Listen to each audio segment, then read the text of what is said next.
Hey YouTube. Well, I have some pictures here of a place in Illinois. I think it's I-70. You see the canopy clouds. These are not real. And we have a trail trying to hide the sun. And that's something I see often. But, you know, I got this copyright claim. And I just wanted to say something about it.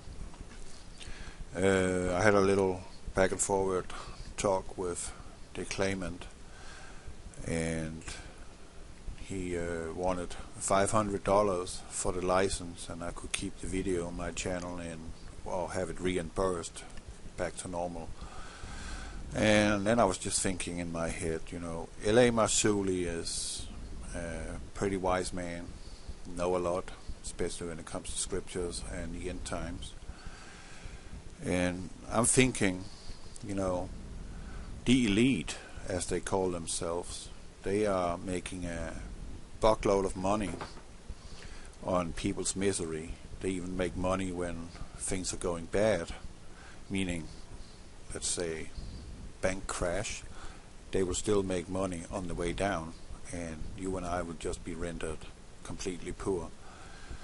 And, you know, from my standpoint, or point of view, that is, I find it sort of despicable that now we think about the elite, how they make money, and now we're living in the end days, that there is actually people who call themselves Christians that sit and make fat money on warning people, which is a task that I believe and stand firmly on, that should be something we do voluntarily, because this is not about money, this is about souls. Save as many souls, or we can't save them, but at least lead them towards being saved by their own free will. So I don't really find it reasonable that so-called Christians sit and scoop in fat money on YouTube or wherever they do, down in their own pocket. I just don't see that as okay. But enough of that. I'm not going to pay $500, that's for sure. But I have some pictures here, and this is from Illinois, and you can see the red horizon, you can see where the sun is. I will call it red skies. And I got some pictures from Texas, which will show up here in a moment. And as you see with the sunset, they have a tendency of splicing it in two and make it look completely odd. And that's me, you know. That's me right there. Now, this is Texas yesterday. Driving on Texas 6. Going home, empty out my truck. I'm starting with a new company, and I'll be home every week now until I get my hazmat, and then I'll be home every day. And I got 60 days to get that done. But as you see here very clearly, it's looking like another planet. It is downright disgusting. I also have a video sequence of that. I'm gonna put that in another video once, but not at this moment. But that's how it looks, and it's just grotesque to sit and watch that. And you know, Texas got great open skies, so you see a lot in Texas. As you see that, that's the entire horizon. I'm up on a hill. Look at that. I mean, look at the structures in the chemtrails. Look at the lineup that it shows. Look at how they are in square patterns. And you know, clouds are not square. So what should I call this video? I should just call it Red Skies Part 9, because it is Part 9 of Red Skies, Chemtrails, hiding God, hiding Planet X. That's really what it's all for. It's not so much as we want to believe geoengineering. That is a hogwash, because we cannot geoengineer. We will not be allowed to do so. And the planet simply just too big for that. But it's a feeble attempt to hide what we need to do, and that is that we've been told or encouraged to do, and that is to look up, because our redemption draw nigh. And they're doing everything they can in order to hide what we actually been able to see if they were not doing this. And as I've said many times, I have on my video called Nibiru Chemtrails Hiding Nibiru. It's on all my channels, that video. And there I describe how they are able to block out colors, but also emulate colors that is not really present. But look at this sky, this is insane. If you look here, it looks like the meat of a fish, pretty much. You see that? Like you're cutting a fillet, and they're just lying like that. This is, if anyone would say that this is normal, and there is no such thing as chemtrails, well, they're dead wrong. Just look at the colors here, these absurd colors, and you can see how the chemtrails are changing colors. They're becoming black, which also leads me to say that coal ash is being used in the spraying technique. In what extent, I don't know. It doesn't really matter. What matters is they're spraying poison in our air, and we are breathing it because all these particulates are nano-size. So you can say, yeah, as I've said many times, I keep repeating myself on that, they want to kill us. Pure and simple. They want us down to 500 million inhabitants on the entire planet. Not just in one place, but whoever survives will be their slaves and easy to manage instead of 7 billion people.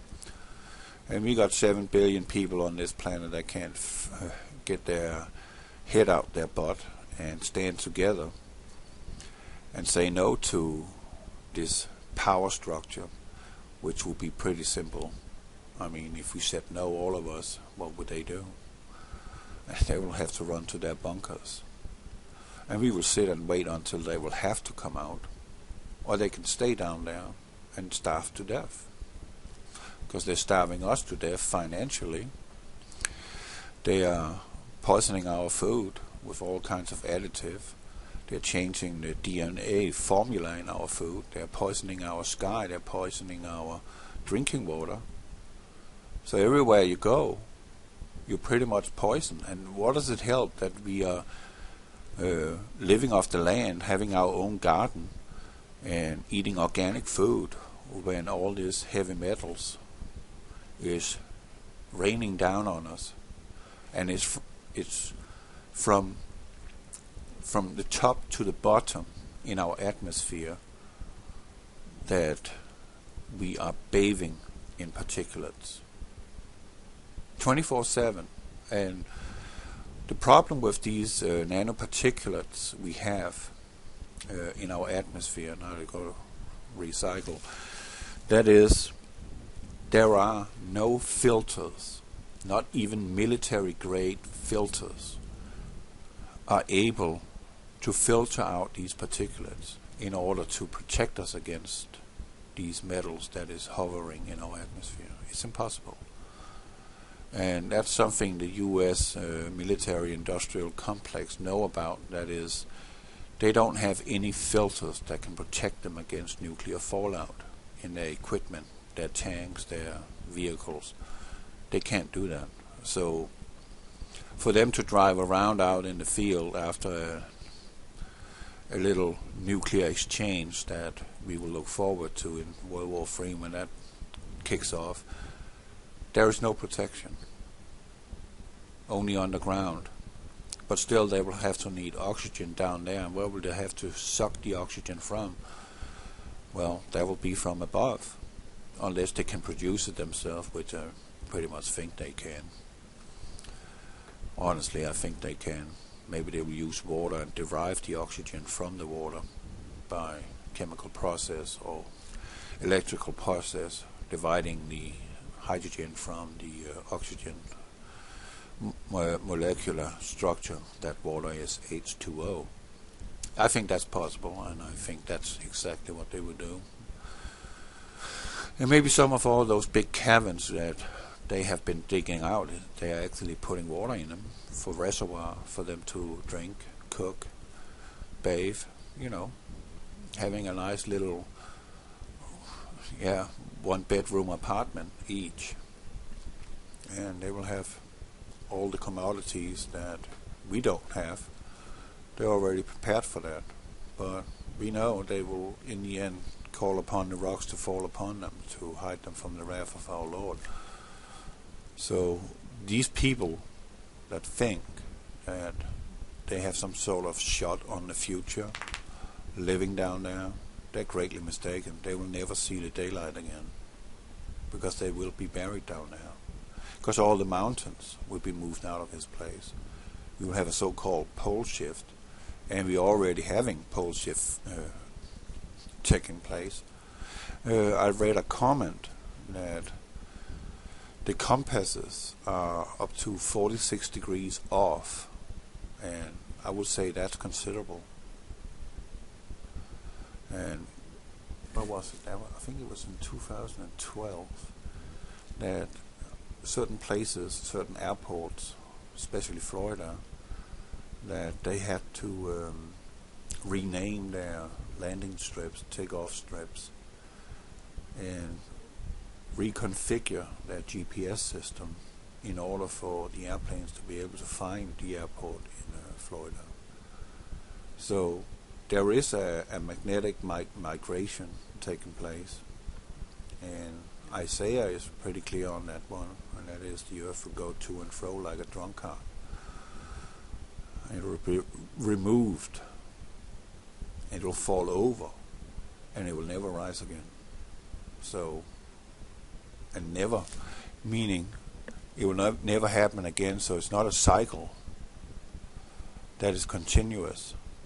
It's a cycle that ends, and that ends with the return of Christ, where he will restore everything again, what they have destroyed. Or should I say that we have allowed them to destroy. Because in reality, no matter how we twist and turn this, we are all respectively responsible for the caretaking of this planet. We have dominion over this planet. We've been told that we need to replenish. We've been told that we need to be fruitful. And that means you need to have a sense of responsibility for the world that you're living in. It's not everyone for themselves. That's greatly mistaken. If anybody thinks that that is what it is, it is not.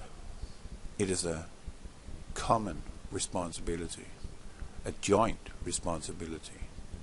It's a personal responsibility that we take care of this planet that we're living on, because there is nowhere else we can go. We can't go up and live on the moon unless you have a swimsuit and eternal oxygen supply, because if you go out into space, so-called space, shut up dog, you will have to have a swimsuit, scuba diving set, because it's water. Space is not empty space, no air or something like that. It's water. And you can go find that in Genesis, that he separated the water from the water. And that's in between the firmament. That's the water below, and that's the water above. It's pretty simple. So there's nowhere we can go, people.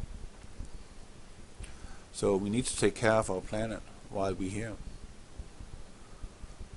And if that means we need to dismiss these people that is doing this, so be it. There are only 7,000 people. dear brothers and sisters. 7,000 people are sitting on this planet and ruling 7 billion people's fate. And again, how can we allow that? I mean, how can we allow that? We're allowing it by not taking responsibility. God bless you.